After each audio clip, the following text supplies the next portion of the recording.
मुन्ना चाचा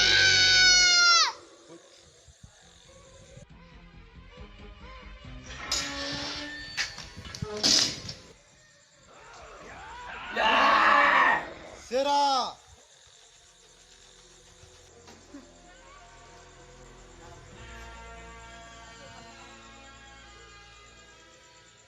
अच्छा कहनी है जीजा जीजू सेरा के रोक देनी है ना तो 7 भाई जाना मेरा और 6 जाना बची थी। काशीनाथ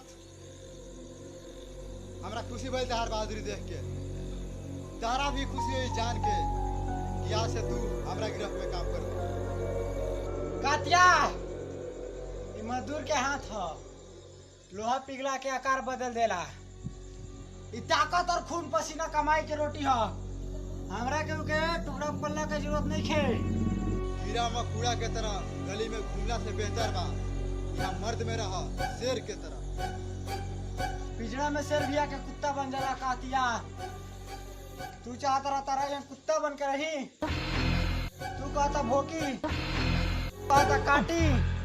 ऐसा ही समझा सबका हमरा साथे काम करबा, तहार नाम होई, इनाम मिली या पैसा मिली और लोग तहार से डरी।